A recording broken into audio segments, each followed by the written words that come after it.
Hey folks, welcome back to another episode of the Real Returns Podcast. I'm your host, Andrew Reichert, and we're going to do something a little bit different today. So typically we have guests on our show, but today we're actually going to do a recap of our entire first season. So far we've had 8 guests, and I think we've had 8 incredible episodes where we've interviewed interesting people doing unique things in the investment space. So let's do a recap and jump right in. I'm going to move pretty quickly. So without further ado, let's jump into the first episode. So the first guest was JC Castillo. He's the president and CEO of Velo Residential. They do third-party property management on larger scale multifamily properties. One of the things I loved during that episode was he said, hey, profitable properties are not only good for the owners, they're also good for the tenants. And I pushed him on that a little bit and said, hey, what does that mean? And why would it be helpful for tenants if, the landlord's making money off of them?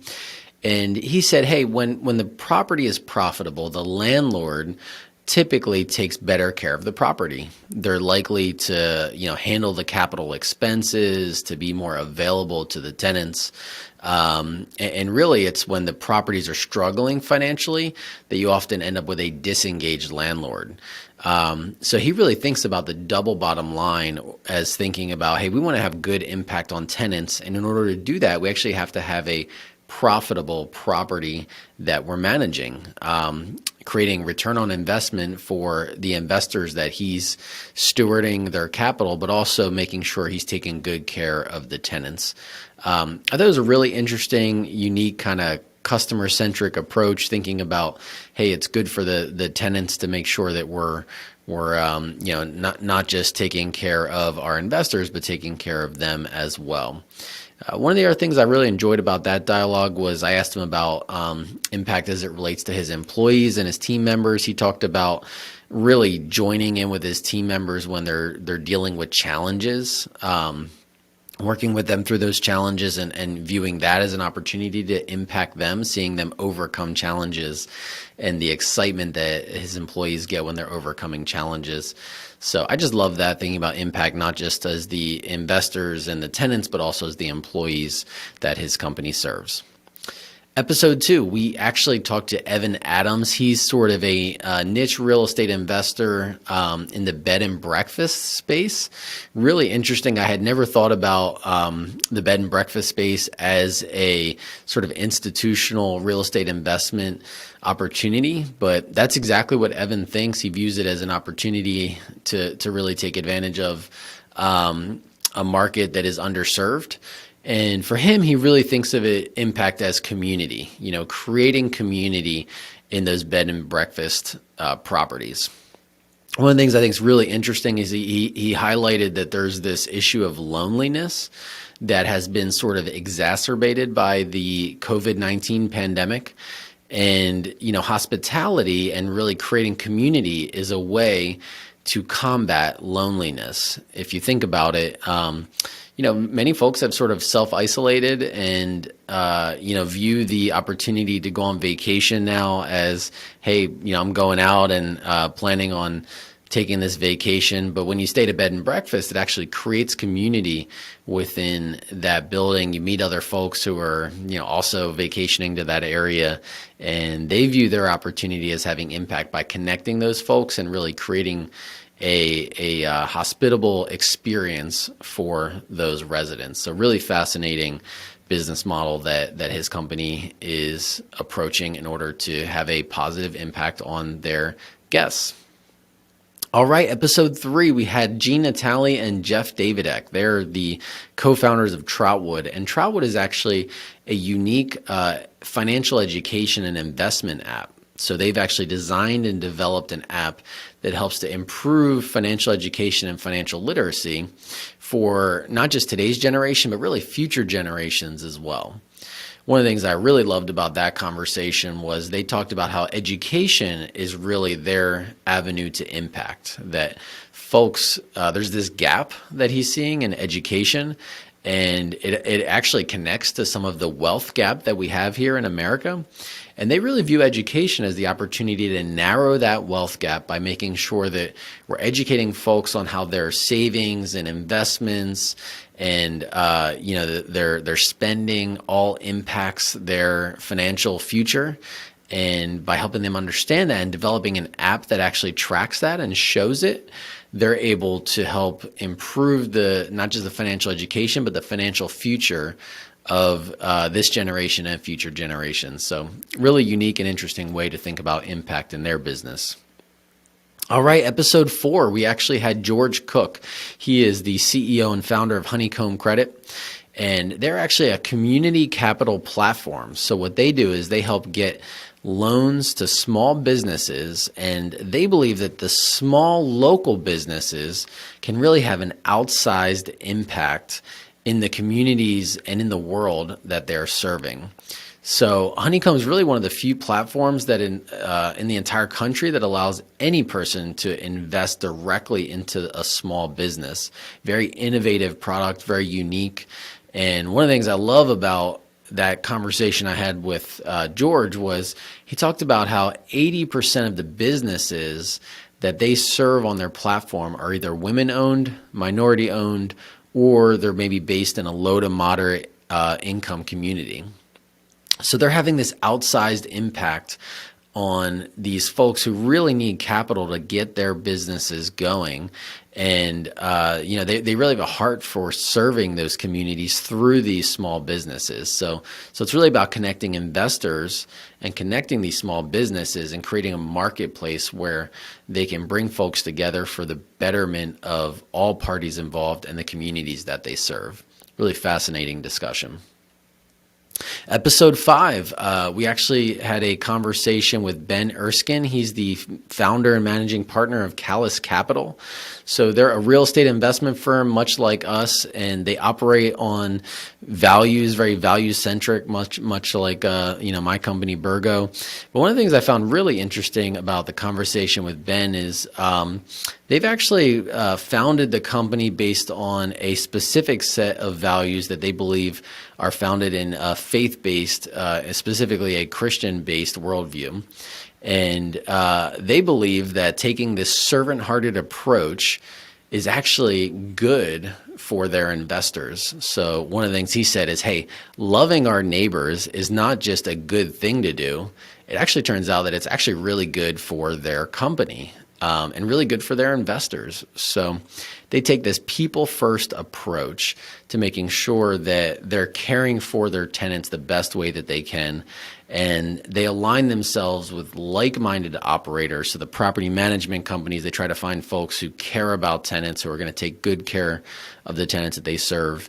And in that way, they're actually able to have impact on tenants by just showing them care and love and empathy that may be different from the experience that they're used to getting from other landlords. So really enjoyed hearing about his approach to serving and to loving their stakeholders well, and really how that's grounded in their values as an organization.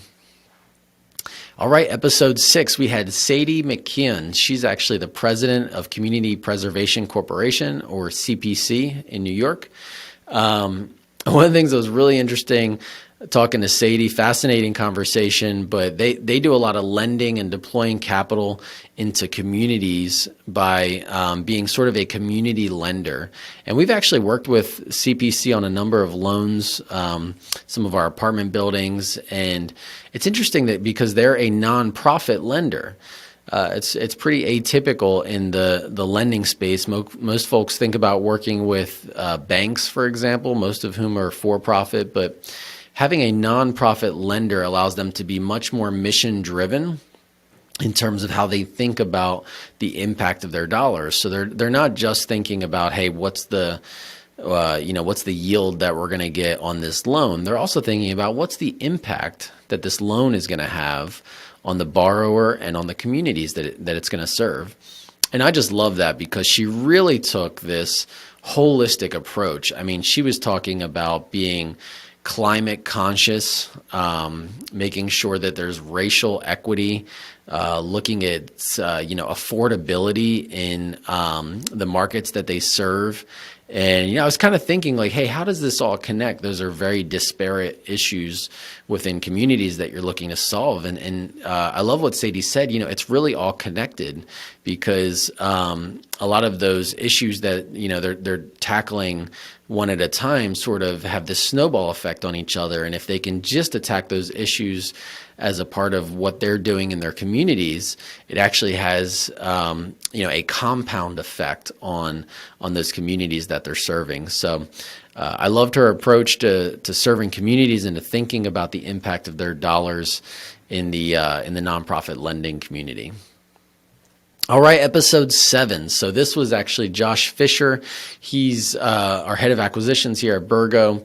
And one of the things we talked to him about is how does he think about impact when it relates to multifamily acquisitions? And, it's really interesting having had that conversation with him. He really thinks about serving the underserved communities by providing dignified and well-maintained housing in the Class B multifamily space.